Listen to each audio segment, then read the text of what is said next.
السلام عليكم ورحمة الله. في هذا الفيديو راح نشرح طريقة تنظيف صمام التبخير أو بلف التبخير أو PCV Valve.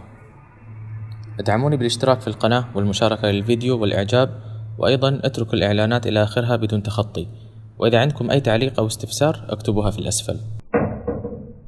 نلاحظ في غطاء رأس المحرك أنه في تسريب زيت بكمية كبيرة حوالين الغطاء. هذا التسريب هو سبب انسداد في صمام التبخير. راح نفك الصمام وننظفه حتى نحل هذه المشكلة اللي موجودة في المحرك. نفك الأنبوب اللي راكب على الصمام. نفك الصمام باستخدام مفك. الصمام عندي راكب بشكل مضغوط، بعض السيارات تركب فيها مثل البرغي، فنستخدم المفك المناسب ونرفع الصمام من مكانه.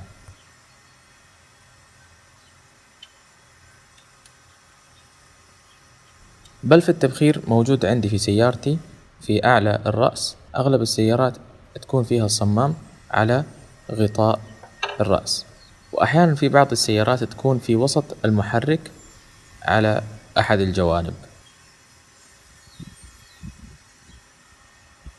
لما بنحرك الصمام بنلاحظ أنه ما في أي صوت طالع منه، وهذا دليل على أنه مسدود بشكل كامل. الصمام الطبيعي يكون فيه صوت ضرب وطقطقة من داخل الصمام. نستخدم بخاخ AC ديلكو أو أي مذيب أو ديجريزر، ونرش هذه المادة في الصمام من الجهتين. في نهاية الفيديو راح نشرح طريقة تنظيف رأس المحرك وآثار الزيت اللي موجودة عليها بدون ما نرش عليها الماء، وبالتالي ندخل في مشاكل كهربائية. راح نشرح طريقة التنظيف بشكل سهل جدا بمواد موجودة عند كل واحد. تابعوا الفيديو للآخر.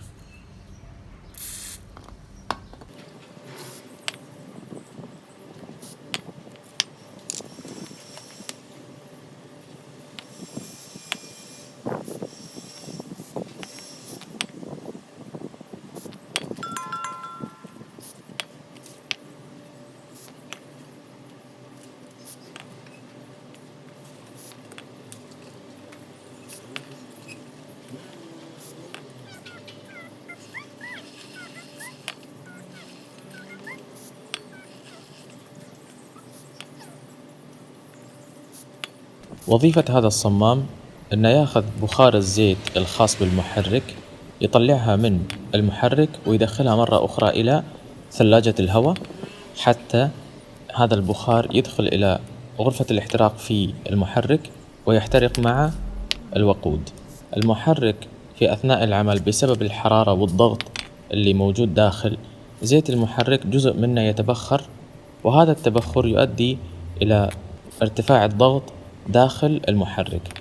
هذا الضغط يحتاج إلى تنفيس والخروج إلى الخارج، لكن هذا الزيت المتبخر يكون ضار بالبيئة، فنظام صمام PCV يعمل على أنه يشفط هذا الزيت المتبخر ويدخله مرة أخرى إلى الثلاجة، منها إلى المحرك حتى يحترق، وتتغير مكونات هذا الزيت اللي هو ضار بالبيئة إلى مكونات تكون أقل ضرر، وتروح من غرفة السلندر إلى العادم مثل المكونات الأخرى الخاصة بعادم المحرك. هذا الصمام إذا حصل فيه انسداد أو إنه ما اشتغل بكفاءته المطلوبة، راح يؤدي هذا إلى خروج هذا البخار من عدة أماكن، منها غطاء تعبئة زيت المحرك، وأيضا فسكيت رأس المحرك، وأيضا أماكن أخرى. إهمال هذا الصمام يؤدي إلى مشاكل كثيرة تظهر بأعراض مختلفة في مختلف السيارات. ضروري جدا أن ننتبه على هذه القطعة وننظفها بشكل دوري كل فترة حسب استخدامنا للسيارة، ممكن كل 6 أشهر أو سنة، فبالتالي نحافظ على المحرك وأجزائها الكثيرة.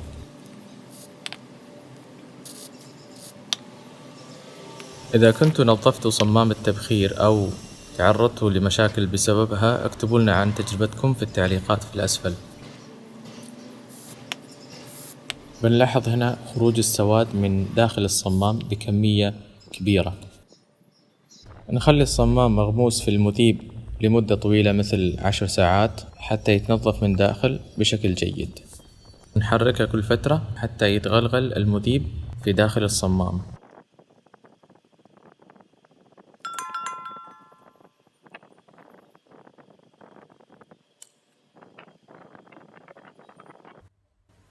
هذا هو الصمام بعد التنظيف.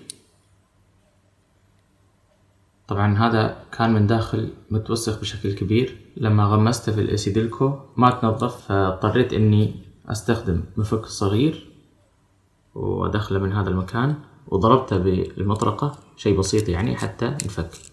فبعدها طبعا مرة ثانية نظفته، كنت ارش الاسيديلكو هنا واخلي احركه بهذه الطريقة اكثر من مرة مدة طويلة، يعني حوالي نص ساعة، لحد ما طلع كل الوسخ اللي موجود داخل.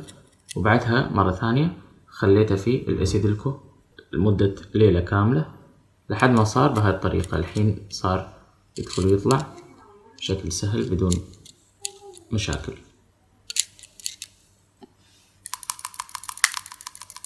لما يطلع هذا الصوت معناها انه هو سليم. طبعا هذه القطعة يعني تتنظف بسهولة وما يحتاج غير التنظيف، صعب انه يخترب لانه عبارة عن 3 اجسام. هذا الجسم الخارجي، وبيكون في داخل هذه البوابة الصغيرة للصمام، وبيكون في زنبرك داخل، فمهما كان يعني التنظيف ان شاء الله بيحل مشكلة الصمام هذا. بعد التنظيف بنلاحظ انه لو نفخنا من هذه الجهة، من جهة المحرك، راح يطلع الهواء من الجهة الثانية، لكن لو نفخنا من هذا المكان ما راح يطلع من جهة المحرك. هذا يعني ان الصمام سليم. اذا طلع الهواء من الجهتين، يعني لو نفخنا من هنا ومن هنا والهواء يستمر، فهذا معناه انه في مشكلة في الصمام ويحتاج الى تغيير. بعد التنظيف نركب الصمام مثل ما فكيناه، والحين جاء دور تنظيف المحرك من اثار الزيت اللي عليها. راح نفك اول شيء اسلاك الكويلات، لانه بيكون في زيت داخل مكان البواجي، فحتى نقدر ننظف هذا المكان نحتاج الى ان نرفع الاسلاك من مكانها. ناخذ مفك طويل ونغطيه بقطعة قماش، ونبدأ ننظف داخل كل حفرة من حفر البواجي.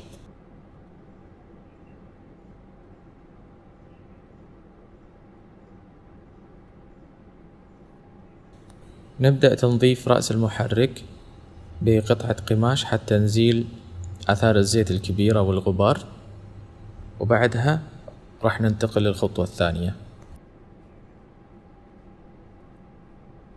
أثناء التنظيف ناخذ وقتنا في هذه العملية، ونحاول نوصل قدر الإمكان إلى الأماكن الضيقة والأماكن اللي هي صعب الوصول لها، حتى نقدر ننظف بشكل جيد.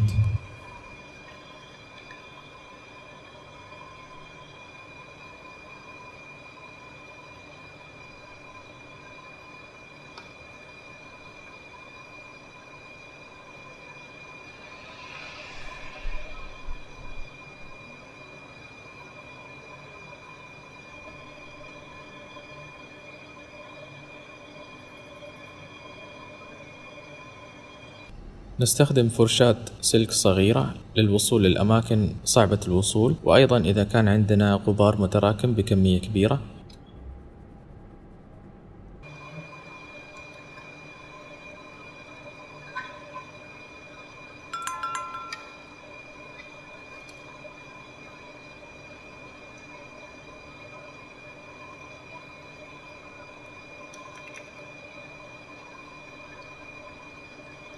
في آخر خطوة راح نجيب ماي مخلوط فيه كمية صغيرة من صابون المطبخ، ونستخدم اسفنجة المطبخ ونغمسها في الماي، وبعدها نعصر بشكل جيد بحيث ان ما يكون عندنا كمية كبيرة من الماي موجودة في الاسفنج.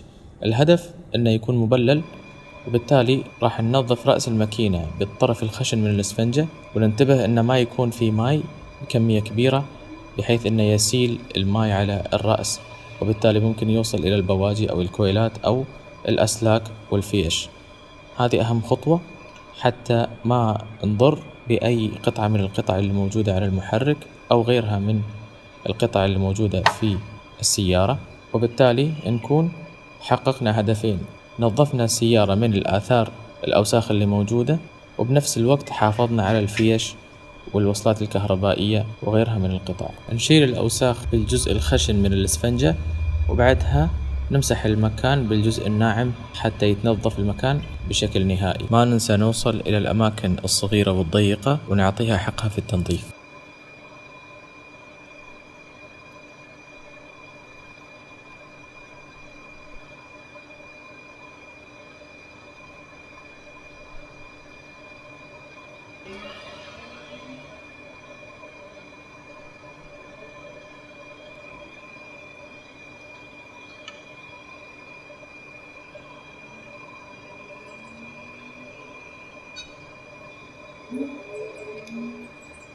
بعد ما ننتهي من التنظيف نبدأ نرجع أسلاك الكويلات إلى مكانها، وننتبه أن نركبها بشكل صحيح، ونعرف هذا الشيء من خلال طول كل سلك، وبالتالي يسهل علينا في تركيبها.